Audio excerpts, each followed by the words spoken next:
Bonjour et bienvenue, vous êtes en direct sur KWZ TV Lozère, votre chaîne lozérienne Campus Connecté. Ils sont deux, il y en a un à Mende, un à Florac, il y en a 13 en Occitanie, c'est complètement dingue. Et tout de suite en direct, inauguration sur KWZ, inauguration en direct depuis Florac du Campus Connecté ici. Fleur Théron prend les ciseaux et le ruban va être coupé. Merci de nous rejoindre, nous sommes en direct. Le ruban ici vient d'être coupé, Campus Connecté de Florac. Alors Fleur Théron, maire de Mende, à gauche, Laurent Suot. Fleur Théron, pardon, maire de Florac. À gauche, Laurent Suot. Je commence à mélanger, alors ça va pas le faire. Ensuite, nous avons la région Occitanie qui est représentée, le rectorat avec l'État. Le monsieur à droite, avant-dernière position à droite, représente le département de la Lozère. Et les personnes ici, le site agro dans lequel le Campus Connecté est accueilli. Alors, pardon monsieur. Bonjour. Émotion pour toi aujourd'hui. Ouais, c'est une belle journée. Ouais. Alors, je vais te laisser encore profiter. Applaudissements ici. Et il se passe quoi? Campus Connecté, juste une très belle aventure qui a démarré maintenant il y a 1 an et demi avec tous des chiffres qui sont complètement explosés. Parce que le but du jeu, c'est que on fasse ses études supérieures ici en Lozère. Oui, c'est ça. Enfin, l'idée, c'est pas forcément de pousser les gens à faire leurs études supérieures en Lozère. En tout cas, c'est d'offrir une opportunité de suivre n'importe quelle formation existant à distance sur le territoire sans rester isolé, seul chez soi. Là, on vient au Campus Connecté et on retrouve une vie étudiante, mais à Florac et à Mende. À Florac et à Mende, et c'est une vraie vie d'étudiant avec des vrais diplômes à la sortie quand même, hein, ah oui, quand on a réussi. Oui, bien sûr, mais le taux de réussite est hyper bon, donc on réussit forcément. Non, mais en fait, les diplômes les formations qui sont suivies à distance ont exactement la même valeur que celles qui sont suivies en présentiel. Je veux dire, c'est les mêmes universités qui assurent les formations. Ouais. Eh ben, très bien, magnifique. Vous êtes deux, les MNS, mes deux chouchous, Marion et Myriam. Oui, c'est ça. Myriam à Mende, Marion à Florac. Voilà, eh ben, vas-y, avance, parce que là, c'est quand même ta maison. Myriam, viens voir par ici. Myriam, toi, de ton côté, tu t'occupes du Campus Connecté de Mende. C'est ça, exactement. Je suis la tutrice du Campus Connecté de Mende, qui a accueilli pour cette rentrée 22 étudiants. 22 étudiants, il y avait un objectif qui était fixé pour 2025, horizon 2025. Et là, en 2023, c'est déjà explosé, vous avez atteint les objectifs. C'est ça, tout à fait. On les a atteints, on les a même dépassés. Donc, on est très heureux parce qu'on ne s'attendait pas à une montée en puissance aussi grande. Bon, mais ça prouve qu'il y a un réel besoin pour le département, pour la ville de Mende, pour la ville de Florac. Donc, du coup, on essaye de répondre à ce besoin, on essaye de le faire le mieux qu'on peut. Qu'est-ce qu'on embrasse, entre guillemets, comme diplôme chez vous ?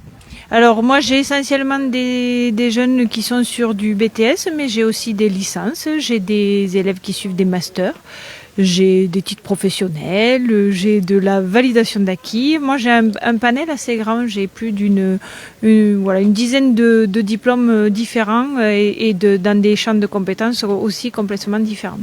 Alors ici un petit peu d'émotion bien sûr, parce que nous sommes à Florac, les deux campus fonctionnent de concert, hein. Totalement, avec ma collègue Marion, on prend beaucoup de plaisir à rencontrer tous nos partenaires ensemble. On travaille en étroite collaboration et c'est toujours un réel plaisir. Ce matin, nous avons animé notre comité de pilotage. Nous l'avons fait ensemble et je pense que c'est ce qui fait aussi un peu le succès de ces deux dispositifs, c'est qu'on s'aide, on s'entraide et du coup on arrive à trouver des bonnes réponses au bon moment. Une vraie synergie entre les deux établissements, hein. Exactement, c'est ça. Allez, on va faire le tour ici. Je vais essayer d'avoir des interviews. J'espère aussi que ça ne va pas couper pour des questions de connexion Internet. Il y a des lieux qui sont vraiment exceptionnels parce qu'il y a des salles de cours, bien sûr. Il y a de la mutualisation de moyens. Il y a un amphithéâtre aussi. Il y a beaucoup de choses, hein. Oui, c'est vrai que les locaux, ici, sont vraiment tout à fait neufs, mais que ce soit à Florac comme à Mende, on a essayé de faire en sorte que ces locaux soient équipés correctement pour que les étudiants puissent se sentir dans une vraie structure universitaire et de pouvoir répondre à tous leurs besoins d'un point de vue matériel, mais aussi d'un point de vue ressources documentaires ou autres. Le point de vue matériel, les ordinateurs, les choses comme ça, c'est du matériel personnel ou il y a une aide, quelque chose? Alors, ils peuvent apporter leur matériel personnel, mais normalement, tout étudiant peut être équipé d'un ordinateur, voilà, et de tout ce qui va avec pour pouvoir suivre son parcours à distance. Très bien, je vais me balader dans les couloirs, on va voir. Bonne visite. J'espère que ça va pas couper surtout. Allez, le campus connecté Florac Mende à l'initiative de Flore Théron et de Laurent Suot, maire de Mende. Très belle idée, très belle initiative. Pourquoi pas d'autres campus connectés? On va continuer ici, on s'avance, des locaux qui sont de ce côté-ci dans l'aile de ce bâtiment, mais il y a aussi de l'autre côté. Flore Théron, bonjour. Maire ici de Florac, nous sommes en direct sur KWZ TV Lozère. Je vois un sourire affiché. Alors Laurent Suot, il est à côté. Venez avec moi si vous avez 2 secondes. Laurent Suot, Flore Théron, venez si vous avez une seconde. On est en direct. Ne bougez pas, mesdames et messieurs. J'aimerais aussi vous interviewer. C'est une très belle aventure qui a commencé un dimanche matin à 9h30 par un PAX entre la ville de Mende et Florac. Aujourd'hui, on a le sourire parce qu'il y avait des objectifs. Ces objectifs sont largement atteints. Absolument, puisque nous étions partis sur une perspective pour Florac de 15 étudiants à la fin des 5 années, c'est en 2026. Et nous sommes déjà à cette 2e année à 14. Donc l'objectif, il est atteint. Et puis surtout, la qualité de cet enseignement qui peut être offert, eh bien là aussi, il a été tout à fait atteint. Donc on est très content et on sourit à pleines dents. On sourit à pleines dents. Laurent Suot, maire de Mende. Finalement, c'était une excellente idée, cet appel à 9h30 du matin. Oui, c'était une excellente idée. Un dimanche matin. Donc, c'est la maire de Florac qui s'est paxée avec le maire de Mende. Et le département, de son côté, lui, s'arrange pour avoir des remorques pour ne plus voyager avec les enfants et les meubles. Mais ça, je vous expliquerai plus tard. Oui, en fait, ce qu'il faut souligner là aussi, c'est l'excellence du partenariat. Ça montre que ici, même sur des territoires qui sont parfois dits un peu éloignés, on peut trouver des synergies donc entre deux villes pour permettre de conforter le partenariat sur le campus connecté. Nos animatrices, nos tutrices, celles qui s'occupent au quotidien du campus connecté, en fait, elles travaillent main dans la main tout au long de la journée, tout au long de l'année. Et ça crée de l'émulation entre ces équipes-là, ça crée de l'émulation entre les deux structures, communes de Mende et communes de Florac, ou communes de Florac et communes de Mende. Et donc c'est quand même un élément important, quoi. Il y a beaucoup passent par lui-même, bien évidemment, avec les tutrices, mais elles montrent là leur capacité à bien faire. On fait des comités de pilotage en commun. La dernière fois, elle était à Mende. Aujourd'hui, elle est à Florac. Aujourd'hui, c'est vraiment un plaisir pour moi d'être à Florac parce qu'on inaugure des locaux qui sont magnifiques, qui sont mieux que ceux de Mende. Donc, il va falloir que je progresse encore un peu plus, quoi. C'est ça l'échange aussi. Et je pense que cette collaboration, là, elle doit se poursuivre dans l'état à venir. Et moi, je plaide même pour qu'à Langogne, à Seychelles, à Marvejols, ils se saisissent cette question parce que eux aussi, sur leur territoire, ils ont des besoins de jeunes ou de moins jeunes qui veulent rester sur le territoire.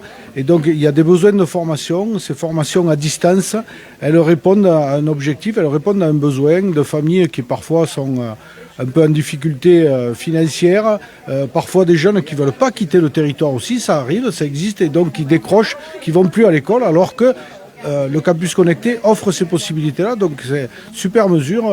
Donc, je suis particulièrement heureux d'être aux côtés de Flore ce matin pour inaugurer ces locaux et avoir fait ce comité de pilotage aussi toute la matinée qui nous a permis de voir que le bilan après 1 an, après 15 mois de fonctionnement du campus connecté, il est très très positif. Très positif. Vous l'expliquez comment? C'est dû bien sûr à la qualité des intervenantes qui sont ici, parce que moi je les appelle les M&M's, Myriam et Marion, qui sont juste exceptionnelles. Vous avez des superbes recrues, mais surtout par la qualité aussi de l'équipement, mais des formations.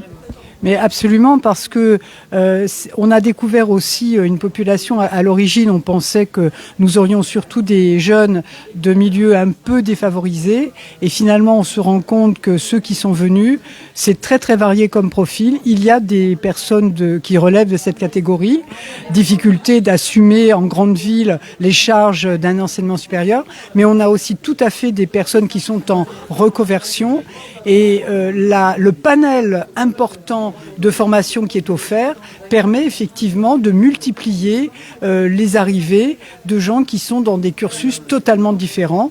Et puis ce qui nous a été dit aussi par nos tutrices, c'est que ce qui marche beaucoup, c'est le bouche à oreille.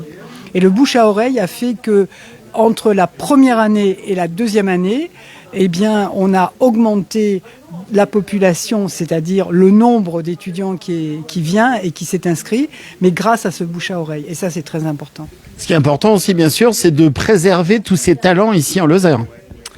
C'est essentiel pour l'avenir du département, de conserver des cerveaux. Et moi, je dis toujours qu'on manque de cerveaux sur le département pour porter des projets. Donc, on a besoin de ces énergies, particulièrement quand elles sont jeunes. Là aussi, l'élément aussi central dans ces campus connectés, c'est le partenariat, quoi. Entre donc deux villes, on l'a souligné, mais aussi le conseil départemental de la Lozère, mais aussi la région qui sont venus financer sur le fonctionnement et l'investissement, mais et à la base il y a l'État qui a bien senti qu'au travers de ces appels à projets de campus connectés, il pouvait répondre à un besoin spécifique sur des territoires plutôt ruraux ou hyper ruraux comme on est ici dans le département de la Lozère.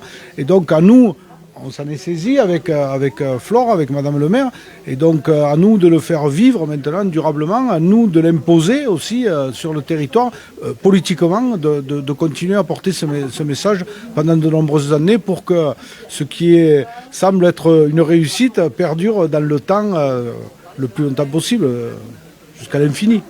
On espère, vous avez parlé à un moment donné, lors de la conférence, il y avait une échéance qui était 2025. L'idée, c'est de dépasser cette date, justement. C'est-à-dire que cette échéance, c'est celle que l'État a fixée dès le départ de son investissement sur financièrement son aide au fonctionnement.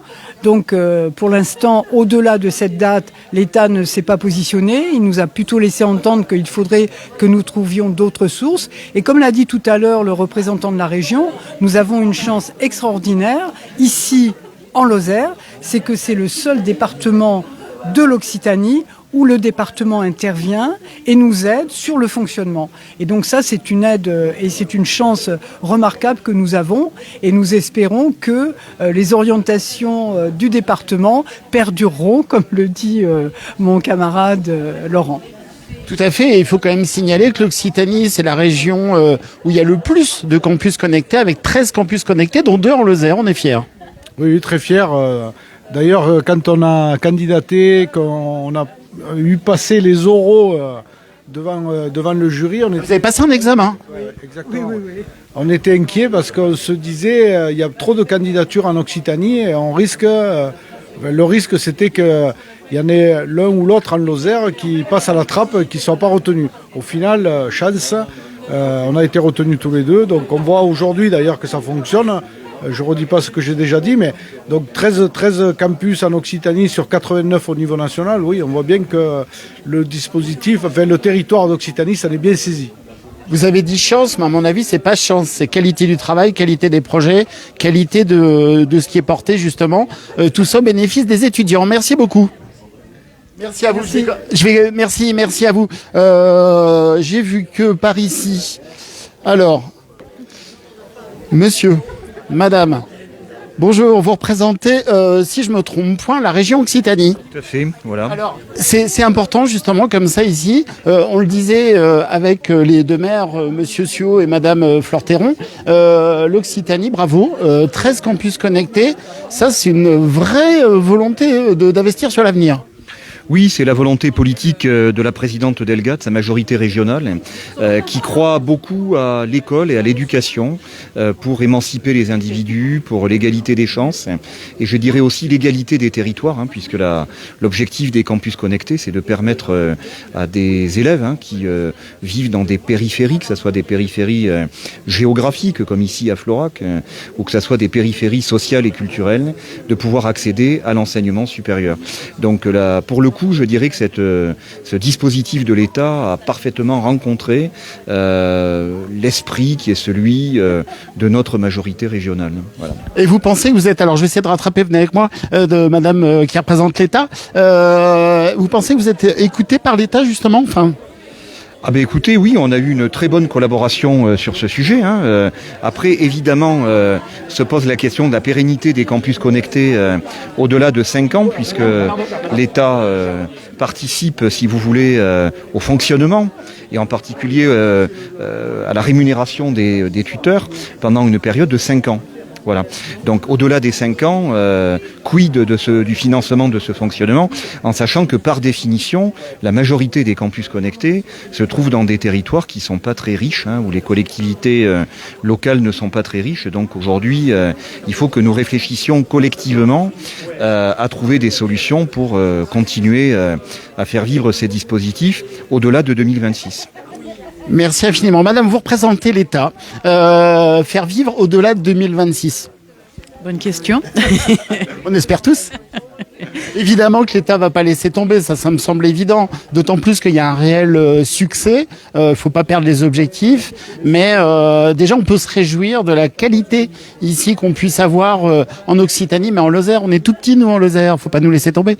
Mais petits, il y en a d'autres ailleurs, mais il ne faut laisser tomber personne. Et c'est bien l'intérêt, effectivement, de ces démarches multipartenariales, avec une volonté politique, bien sûr, de l'État, mais aussi, vous l'avez vu, du conseil régional, du conseil départemental, des élus, mais aussi de tous les formateurs, de tous les organismes de formation. Et là, on a bien vu l'illustration, vous avez assisté à l'exposition, on a bien vu l'illustration qu'on répondait là, effectivement, à un besoin tout à fait prégnant sur le territoire. Et la qualité des tutrices, du travail au quotidien, l'intérêt du Covid qui a montré qu'effectivement on pouvait travailler à distance, mais que l'humain reste indispensable. L'humain est au centre et ça c'est vraiment important. Et c'était la belle leçon du Covid, parce qu'il y en a toujours de belles à trouver, malgré tout ce qu'on a pu subir. Il était tout à fait important de pouvoir faire une équité de traitement pour permettre à tout le monde, à tous les Lozériens, l'accès à la formation, c'est-à-dire l'égalité des chances de pouvoir construire son parcours et le mener à bien. Et ça, c'est indispensable. 2026, je ne suis pas devin, mais il y aura toujours des solutions. Parce que tout le monde ici est convaincu de l'intérêt primordial de cette action.